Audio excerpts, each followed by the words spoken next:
Congo. Yahweh, Yahweh, batela Congo. Yahweh, Yahweh, bénissa Congo. Yahweh, Yahweh, batela Congo.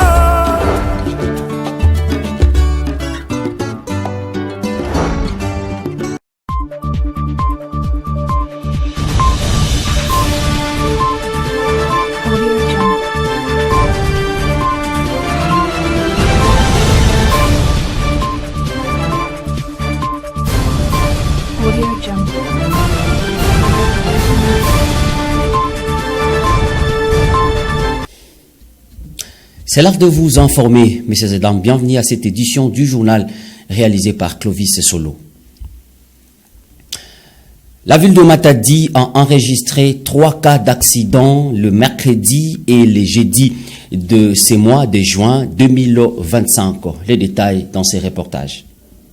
La ville de Matadi, chef-lieu de la province du Congo central, ne cesse d'enregistrer les cas d'accidents de circulation routière. Les derniers en date sont ceux survenus le mercredi et jeudi sur le mont Cabral au quartier Ville-Haute dans la commune de Matadi, le 25 juin 2025 dans la matinée.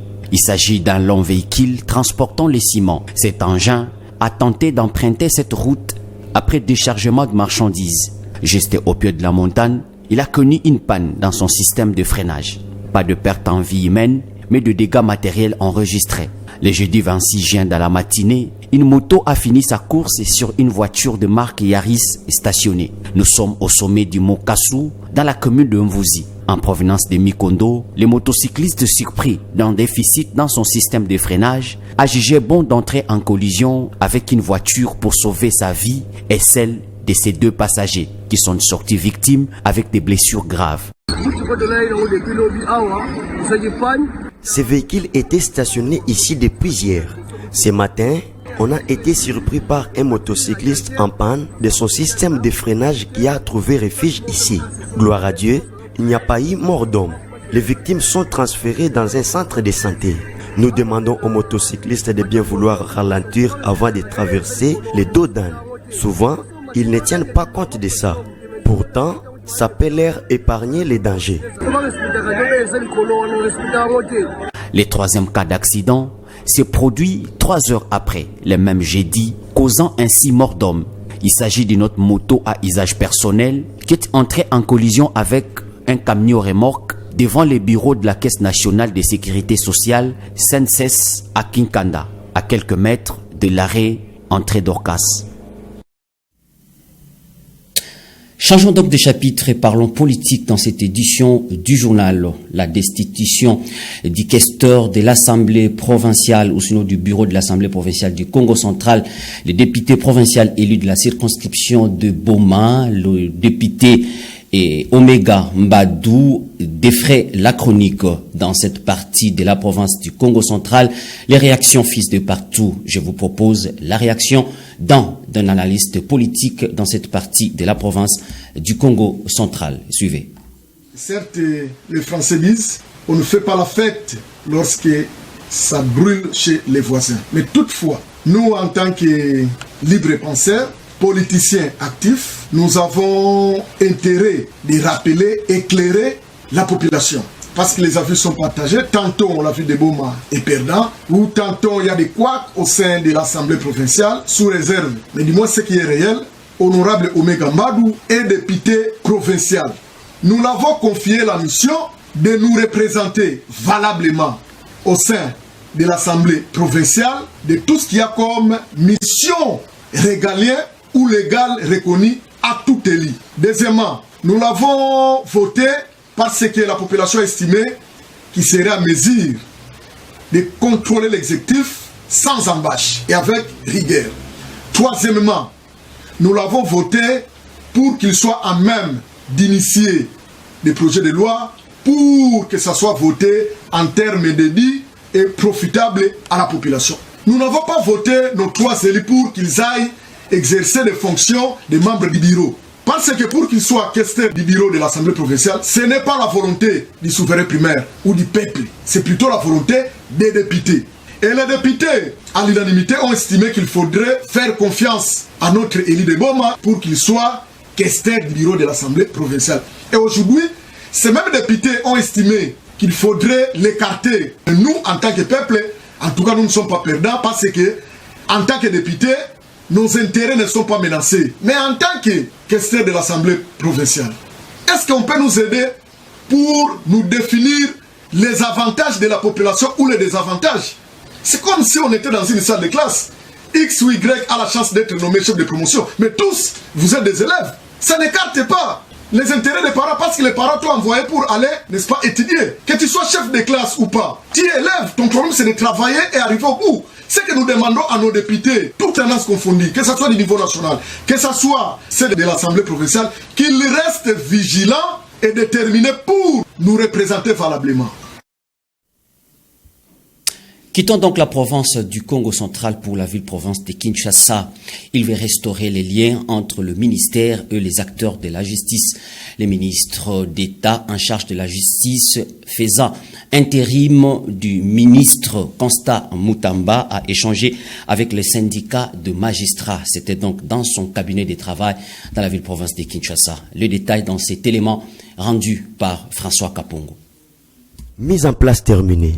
Le ministre d'État en charge de la justice et garde des Sceaux, faisant l'intérim, Maître Samuel Mbemba Kabouya, reçoit ses hôtes. Restaurer les liens entre les ministères et tous les autres acteurs de la justice est l'objet principal de cette rencontre entre les numéros 1 dans ce secteur et les responsables des syndicats des magistrats. Ils ont été reçus dans son cabinet de travail dans la ville-province de Kinshasa. Il était question pour lui, puisqu'il est maintenant à la tête du ministère, de prendre contact avec les acteurs de la justice. Il était avec le membre du bureau du CSM, où le cadre de concertation a été réactivé. Et aujourd'hui, il nous a reçus. Et les échanges avec lui ont tourné autour de la mise en place d'un cadre de concertation également avec les syndicats de magistrats, les représentants des magistrats. Et envisager avec lui une franche collaboration dans l'intérêt d'une bonne administration de la justice. Et nous avons échangé avec lui et tout s'est très bien passé. Rappelons que Samuel Mbemba, vice-ministre de la Justice en charge des contentieux internationaux, prend les bâtons de commande dans un contexte particulier, notamment à l'issue de la démission de Constant Mutamba Tungunga, accusé d'un présumé détournement de fonds destinés à la construction d'une maison carcérale à Kisangani. Le gouvernement congolais a donné sa position à la demande du Conseil national de suivi de l'accord CENSA en sigle qui a sollicité la libération des prisonniers politiques mais aussi l'arrêt des poursuites judiciaires aux politiciens congolais. Samuel Mbemba a dans une conférence de presse annoncé les rejets de cette décision. Les détails dans cet élément.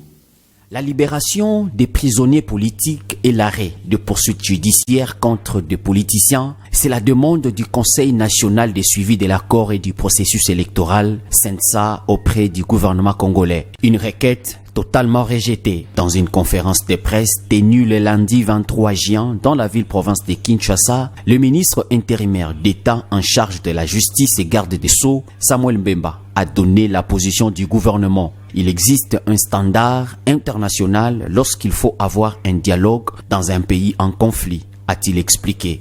Il existe un standard international lorsqu'il faut avoir un dialogue dans un pays en conflit ou un pays post-conflit. Ce standard-là s'appelle justice transitionnelle. Or, la justice transitionnelle se repose sur 4 piliers. Le premier pilier, c'est la recherche de la vérité. Deuxième pilier, c'est la justice, entendue ici dans le sens de poursuites judiciaires. Et le troisième pilier, c'est l'indemnisation ou la réparation. Et le quatrième pilier, c'est la réforme. Même dans le standard international, il n'est pas recommandé d'arrêter les poursuites lorsqu'il y a eu violation massive des droits des populations civiles. Puisqu'il y a des victimes en République démocratique du Congo, on ne peut pas sacrifier les droits des victimes à l'autel de l'intérêt politique, a-t-il rajouté. Quand il y a des victimes, comme c'est le cas pour la République République démocratique du Congo, on ne peut pas sacrifier le droit des victimes à l'autel des intérêts politiques. Ce qui veut dire que ce soit pour le CNSA ou les autres propositions qui viennent sur la table, il faut que soit prise en compte la situation des victimes. Dans la page continentale au Burkina Faso, il y a un an, les journalistes d'investigation Serge Oulon était enlevé. Les autorités ont estimé qu'il a été enrôlé de force dans l'armée, mais sa famille reste sans nouvelles. D'autres confrères ont subi le même traitement, enlevés et enrôlés ou ont complètement disparu. Un élément de nos confrères de TV5 Monde. C'était en juillet 2021, au siège de l'événement, un bi-hebdomadaire bien connu au Burkina Faso. Une rencontre organisée pour parler de l'actualité avec le directeur de publication et journaliste d'investigation, Atiana Serge Oulon. Une figure de la presse burkinabé, aujourd'hui portée disparue depuis un an. Le 24 juin 2024, selon divers médias du pays, il est enlevé à l'aube par un commando d'une dizaine d'hommes qui se présentent comme membres de l'Agence nationale de renseignement.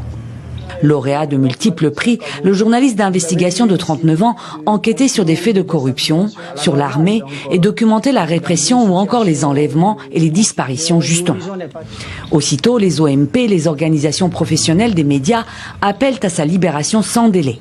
Un an plus tard, il est toujours porté disparu et son cas n'est pas isolé. Depuis le coup d'État d'octobre 2022 et l'arrivée au pouvoir du capitaine Ibrahim Traoré, plusieurs autres journalistes et chroniqueurs sont portés disparus. Parmi eux, Khalifa Rasseré, Adama Bayala, Alain Traoré dit Alain Alain.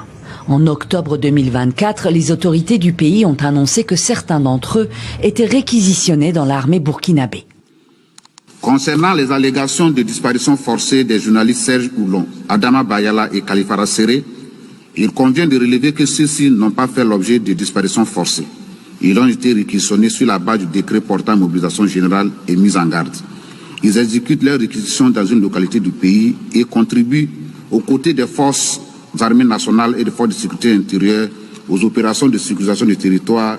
Aucune image d'eux n'a été rendue publique, mais des vidéos d'autres journalistes réquisitionnés envoyés au front circulent sur Internet. Gezouma Sanogo et Boukari Ouoba, président et vice-président de l'Association des journalistes du Burkina, et Luc Pagbelgem, journaliste de la télévision privée BF1, sont ainsi filmés en tenue militaire sur cette vidéo apparue sur les réseaux début avril. Plusieurs ONG dénoncent ce qu'elles qualifient d'enrôlement de force dans l'armée au Burkina Faso. Une pratique unique en Afrique selon Reporters sans frontières qui place le Burkina Faso au 105e rang de son classement 2025 de la liberté de la presse. En 2022, le pays occupait la 41e place. C'est la fin de ce journal réalisé par Clovis Solo, François Kapongo, Merveille Moulamba, Bakidi La Joie et Rose Mpemba, Suzanne Paye. Nos stagiaires ont concouru à sa rédaction. Merci pour vous de l'avoir suivi et bonne suite de nos programmes. Au revoir.